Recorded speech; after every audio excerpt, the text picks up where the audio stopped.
Hey there, super scholars. This is your teacher, and I say teacher, but we're all teachers in the scheme of things, and so maybe you have some family members that are helping you out, and they're your teachers right now too. So excited to be with you. I want to get right at it. First thing I want to talk about, and hopefully you can see our little friends here, but remember we planted some seeds when we were in, let me just check and make sure we can see this. Yes. You can. We planted some seeds when we were in school together. So I'm taking a little experiment and I want you to share it with me. So we'll watch it over the course of the next little while. One of these precious little plants, let me show you. I'm going to give water, light, sun, and soil. Water, sun, soil, and light. Yeah, we got it all in there. You know what I'm saying. Then one of them is not going to have soil.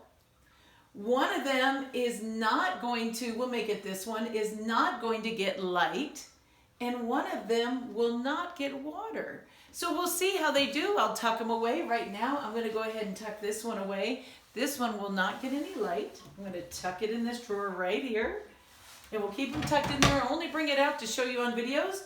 This one we'll keep a little track of. She will get light, and this one right here will not get any water. And let's see how they do. And this little guy will he'll get the light, he'll get the water, and the soil. So all three. Okay, the other thing is, here's hoping we get back together. You know how it goes, lots of things. But remember, we had a reward coming. See this borax right here in these bowls? That's for our super slime. So that's our reward when we get together. But in order to get that reward, we need to be doing our reading logs. And I'm betting your parents and your grandparents or whoever's helping you right now, brothers and sisters and cousins, are reminding you, get that reading done. The other thing I want to talk with you about, remember our supplies? We'll be looking at those through these videos over time. And right now, let's get into it. You probably have one of these at home. If you don't, get it from the school. Most of you do, but if you don't, we have it sitting at the school for you right now. And it's a great tool. It's called Your Turn Practice Book. And today's lesson is found on page 73. This story is kind of interesting to Miss Jaddock because I lived very near the tundra when I lived in Manitoba, Canada. If you want to do a little geography, you can look that up where that's at. And we were very close to where the polar bears lived. Let me read this with you today.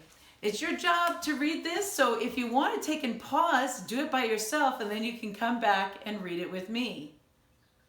Pause the camera right now. Okay, I hope you took a minute to read that, but if you want my help, I'm here, so here we go. 2 kinds of tundra. The Arctic tundra. Dr. Jones went to the Arctic tundra. It was very cold with no trees. There were grasses and flowers. Dr. Jones was hopeful that he would see animals. He made a careful study of what he found. In the sky, Dr. Jones saw playful ravens and gulls. On the ground, he saw gray wolves and Arctic hares. He knew that many of these animals had extra fat. This was useful. It kept the animals warm during the cold winter. Some of the animals slept while others went south. The Alpine tundra. The next trip Dr. Jones took was to the Alpine tundra. He was greatly interested in comparing the two places. This tundra did not have trees either. The Alpine plants were almost like the Arctic plants. The animals were clearly different though. Dr. Jones saw birds such as jays and grouse. He saw sheep and elk. He knew that some of these animals also had extra fat. It kept them warm. Some of these animals slept through the winter, others went south. All right, so here's our questions for today. As we're reading, by the way, that is an elk right there. I've seen those when I lived up in Manitoba. Question number 1, reread the passage and answer the questions. So I'm gonna ask you to pause the video right now and reread the passage. And we're gonna read it to answer these questions. What is the main topic of the passage? What is a key detail about the Arctic tundra? And what is a key detail about the Alpine tundra? Pause the video now. Okay, Super Scholar, now that you've read that passage again for the second time, let's see if we can answer these questions. What is the main topic about the passage? Pause the video, take a moment to answer this question.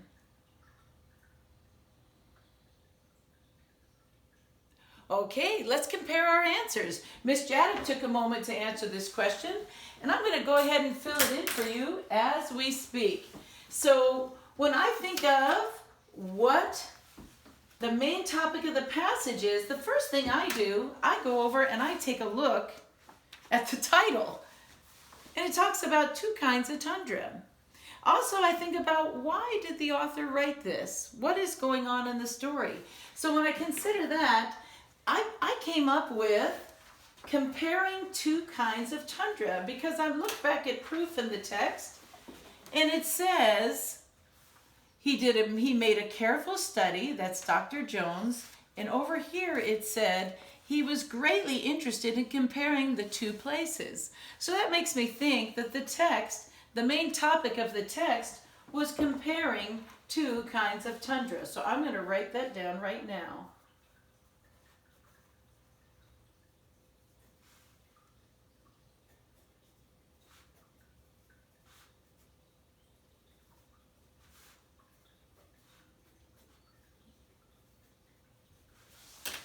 All right, so don't ever be in a hurry when you're writing. Miss Jadek can get that way, but you want to make sure there's spaces between your words. You want to make sure your letters are the right height and that you put the proper punctuation.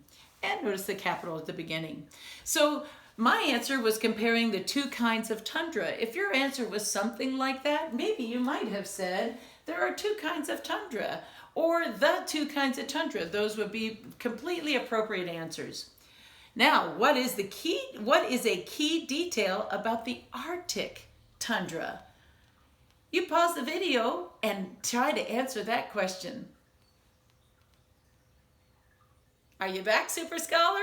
Okay, let's see what Miss Jadek went and answered with this question. What is a key detail about the Arctic tundra? Well, I took a minute to think about the text and I looked back at where it says the Arctic tundra, that's our subheading, and that helps me know that's what we're talking about. But I was looking, it's very cold and no trees. Well, that was true about the alpine tundra too. So I'm looking at what's a key detail specifically about the Arctic tundra. And you know what I thought? I thought a key detail that I'm gonna focus on is that there were ravens, gulls, gray wolves, and Arctic hares, because that's what was unique about the Arctic tundra. So I'm going to go ahead and write that in.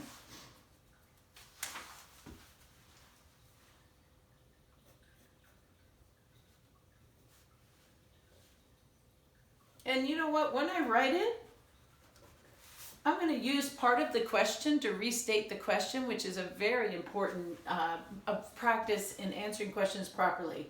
So I'm going to say a key detail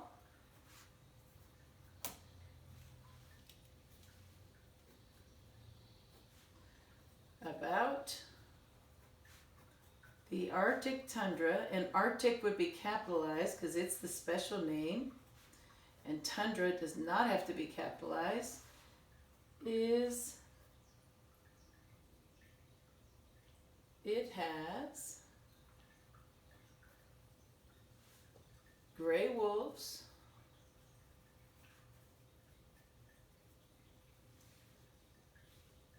Arctic hares,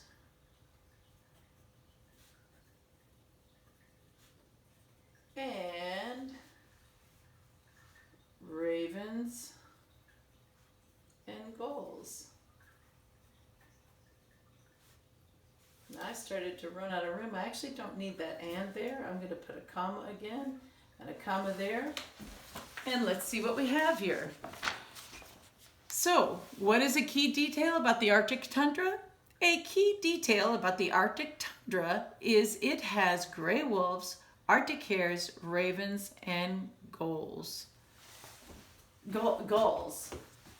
All right, let's look at the next question. What is a key detail about the alpine tundra? Well, I'm going to go with the same thinking I had, is that they're similar in that they're cold, they're similar in that they don't have trees, and their plants are alike. But what was key about the alpine tundra is that they had jays, grouse, sheep, and elk. So let's get in there, and I'm going to say a key detail about the Arctic tundra, the alpine tundra,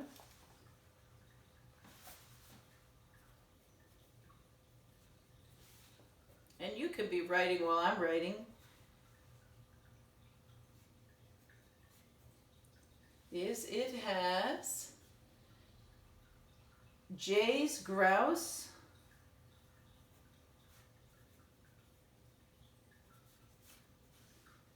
sheep,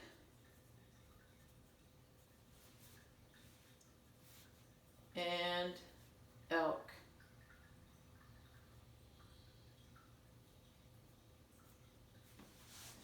And I noticed, let's get this up here. A key detail about the alpine tundra is it has jays, grouse, sheep, and elk. I noticed I didn't restate the first question, so I'm going to go back and I'm going to fix my work. I don't have to rewrite the whole thing. I'm going to restate it at the beginning. So what is the main topic of the passage? If I were to answer that, I'd say the main topic of the passage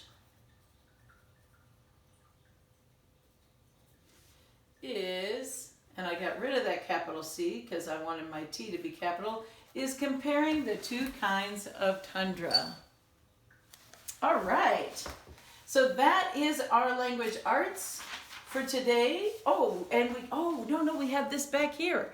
Read the selection, complete the main topic and key details in the chart. Well, I already know some of my details, so we've read the selection twice.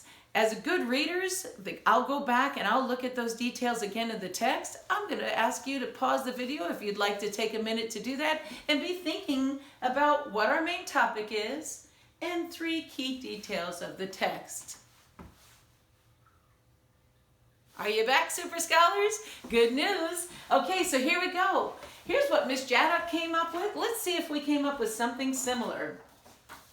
So when I think of the main topic, I'm going to look back at how I answered that question over here. What is the main topic? It was comparing 2 kinds of tundra. So I can get that simply to say, comparing 2 kinds of tundra. And I'm running out of room, so I'm just going to put it over here, and that's okay. And then when I looked at a detail, I noticed the detail was both tundras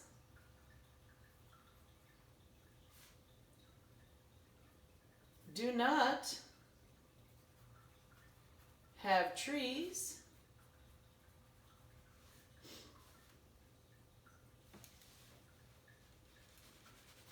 let's put it this way, Arctic tundras don't have trees.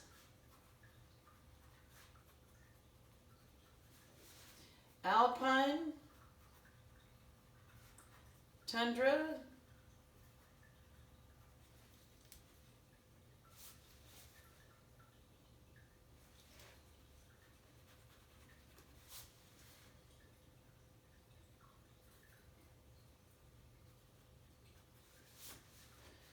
does not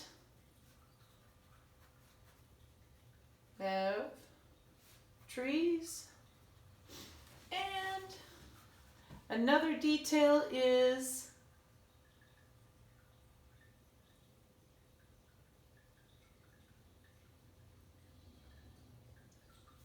the 2 tundras have different kinds of animals. All right, so here's how Miss Jaddock answered that. I wonder if ours are close to the same. If you have key details that you can prove from the text that are probably details you would share if you summarize the text again, then you're sharing those key details. So I'm going to share with you what I came up with. One, the main topic is comparing the two kinds of tundra. A detail that I chose was Arctic tundra does not have trees, the alpine tundra does not have trees, and the two tundras have different kinds of animals. All right, that's our English language arts for today. Moving on to our math. How's our plants doing? Oh, they're looking pretty sweet. Oh, by the way, did I talk with you about the reward? Maybe this has to be okayed by your family, but each day we do our lessons, I want to make sure you get a reward for the hard work that you've done, because you know what? Hard work really pays off. Now, scholars, here's our reward board right here. And your reward today, again, we have to make sure it's okay with your parents. If this doesn't work, they maybe have another idea that they know that you'll enjoy, and that is you get to play your favorite song if you fill in all those boxes on your lesson plan. If you're not sure where that's at, then I'm sending it home on Dojo every day, and I'm sending it in an email to you as well. So here we go, math. Let's get into the math. Bullfrog jumps. Kira has a pet bullfrog. She measured how her frog could jump. Use the data to make a line plot, or a dot plot, we've also called it. So the first thing I'm going to do is I'm going to take a look and make sure, scholars, get your book out so you can be following along with me, okay? We're on page 392. You can pause the video till you're ready. All right, welcome back, scholar. So now let's take a look at this. First thing I do as a mathematician is I think about what information am I looking at. I try to figure out what this table means. And some people call this a chart as well. So let's look at the table. The table, here I have different frogs, and it's frog A, B, C, D, all the way down to M. And this is the distance in inch bricks. Remember using those inch bricks? This is the distance in inch bricks that they jumped. So let's think about this. So frog A jumped 49 inch bricks. Frog B jumped 46. So all this information is here, and I'm going to look back at the question and see what they're actually asking me to do. So Kira has a pet bullfrog. She measured how far her frog could jump. Use the data to make a line plot. So this is the data. This is the line plot. So I'm going to start filling this in. I'm going to put it on the board so you can see it easily. Let's flip our board around. And our clock just went down. That's okay, we'll get her set up again. So, making a dot plot, and it's a line plot. So I have, let me use a darker color so you can see that a little bit better. There we go. I'm making my dot plot, and it has 1, 2, 3, 4, 5, 6, 7. 1, 2, 3, 4, 5, 6, 7. And there's distance in inches underneath each one of those. So 45, 46, 47, 48, 49, 50, 51. So now I have to take the data out of this chart or table, and I'm going to add a little X for each item that I see here. And that helps me see the data much more clearly. So here we go. Frog A jumped, how far was that? 49 inch bricks, that's right. So I'm going to put an X for frog A right above 49. Frog B jumped 46 inch bricks, that's right. And I'm going to put an X right above there. How far did frog C jump? 48 inches. Let's put an X right there. So each one of these represents a frog that jumped, and it tells us how far they jumped in. We see on the table, the chart here, distance in inch bricks. So that's already underneath of here, and you can be drawing this in as I'm drawing in too. I'm at frog D at 49.